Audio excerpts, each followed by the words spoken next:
But he felt he'd served the Lord because he'd given his 10%. Tithing doesn't work. Tithing is not bountiful. No one has to stop a tither. They stop themselves. By following the law, they stop. I gave 10%. I'm done. You recall, if you studied the various kings, Elisha, which king was it? Hezekiah? No, it wasn't Hezekiah. One of the kings, he said, strike the arrows. Never told him how. And he struck 3 times. He said, why'd you stop striking? See, he had a limit in his head. See? And we do the same thing. We limit our giving. Because 10% is our, hey, many of us, 10%, woo, we aren't even there yet. We give 1% and think, I've served the Lord. But absolutely, 10%, I'm done. That's it. I'm done, but that's not bountiful giving. That's given by the law. That's giving of necessity, by mandate. But we just read, to prove my love, I give. I mimic Christ. He gave his life, and he's saying, give what you thought was your life. Because a lot of us thought money was our life. So God is saying, sacrifice it. Sacrifice it. And believe me to provide for whatever else you need. Amen. That nothing in your life is a surprise to God. Amen. That if you will work in his system, you find you have no need. We keep stepping out of his system. Amen. We keep taking of the accursed thing and putting it in our tents and wondering why our enemies seem to have more power over us. Of course, our enemies being devils. We take of the accursed thing. Let's end on 1 Corinthians 10.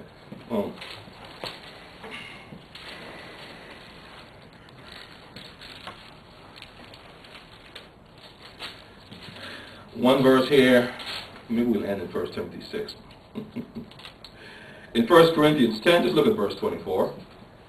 Let no man seek his own, but every man another's wealth. Let no man seek his own, but every man another's wealth. 1 Corinthians 10, verse 24. Is that paramount in your mind? Especially when money comes to you. Are you thinking about someone else? Are you thinking about the needs of others?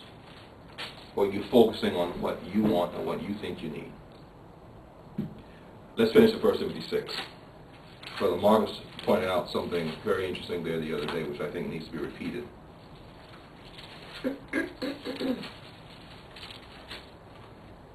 1 Timothy 6, the end of verse 5, it's talking about these various false teachers. And it says, perverse disputings of men of corrupt minds and destitute of the truth. Supposing that gain is godliness. From such, withdraw thyself. But godliness with contentment is great gain. For we brought nothing into this world, and it is certain we can carry nothing out. And having food and raiment, let us be therewith content.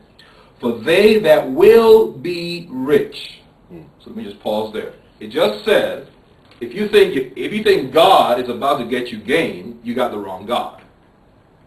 If you think God is about your gaining prosperity, you got the wrong God. That's what he just said.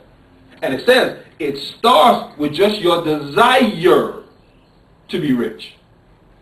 Verse 9, they that will be rich. We just talk about just the fact that you have the desire to be rich says you've missed God already. You've missed him already because you're going to leave him. When an opportunity comes to give you money, you're going to leave him.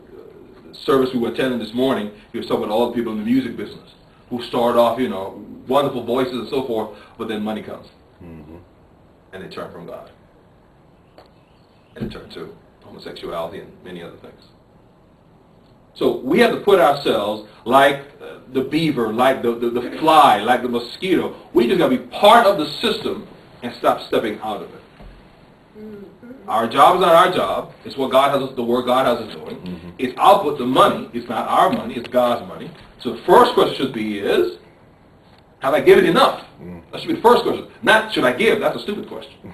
Are you with me? Amen. Should I give? Amen. That's a relevant question. Amen. When the covetous person, we even ask that one. The issue is, have I given enough? Have you allocated the money for other things?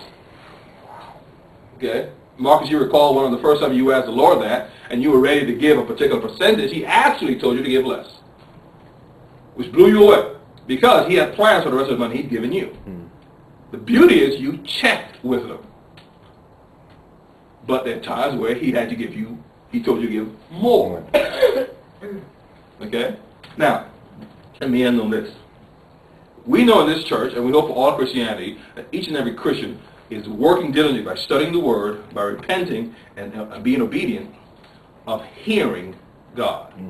Yes, for those out in the outside world, you can't hear God. Hearing God. Okay? But there's certain things you don't have to ask God about. Giving is one of them. See, part of our selfishness is to use God as a crutch. But remember what he says. I'm going to tell you what you want to hear. When the wrong spirit is in you. Are you with me? So don't use it as a, well, I asked God, God forgive me some money. Well, yeah. But